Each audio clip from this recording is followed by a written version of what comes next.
Good afternoon, I'm Wendy Petrie and this is your afternoon news fix for Tuesday, the 2nd of July. The Advertising Association is pleased television ads will move on to a level playing field with other media. The government's announced it'll remove restrictions on advertising for Sunday mornings and some public holidays. Media and Communications Minister Paul Goldsmith has called the bans outdated. The New Zealand Advertisers Association Chief Executive Lindsay Moa says it's the first big change in some time. He says it made no sense to have bans just for TV advertising. I think it's a classic case of legislation just hasn't kept up with the changing economic world. Ambulance staff could stop attending some call-outs as part of wider industrial action. Over 2 weeks, unionised workers have been protesting the lack of new ambulance service funding in this year's budget.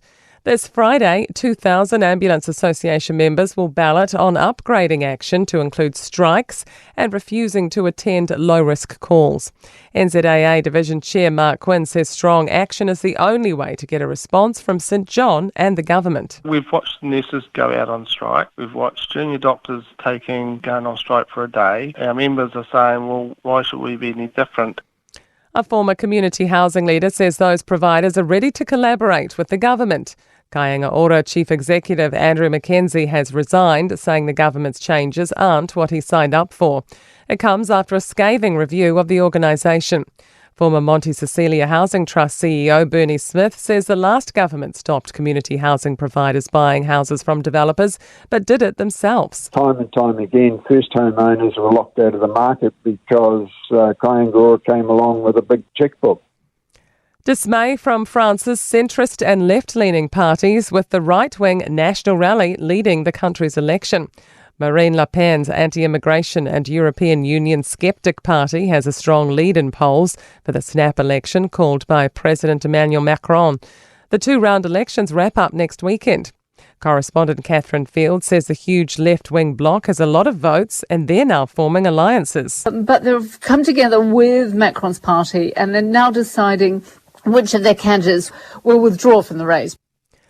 Fires caused by e-scooters and e-bikes are on the rise. When overcharged or charged incorrectly, the lithium batteries can rapidly heat up, causing explosions. Fire and emergency stats show they've been responsible for 9 structure fires already this year, compared to 11 overall last year, which was more than double the 2022 total. A Wellington man was critically injured when one exploded in his face last August. Then spokesperson Tom Ronaldson says you can always use a trusted charger and charge them away from exits. It's a good idea to avoid overcharging. Once the battery's full, unplug it. I also recommend that they are charged while you're at home and awake. To sport, the Warriors are set to help open the 2025 NRL season in Las Vegas. The Herald's reporting the Mount Smart Club have been confirmed alongside the Panthers, Sharks and Raiders to open the competition in the United States next year. 2 changes to the England starting 15 to face the All Blacks in Dunedin on Saturday from the one that thrashed Japan in Tokyo. Props Joe Marler and Will Stewart are into the front row. I'm Wendy Petrie. That's your latest fix. We'll be back with the next update tomorrow morning from the Newstalk ZB newsroom.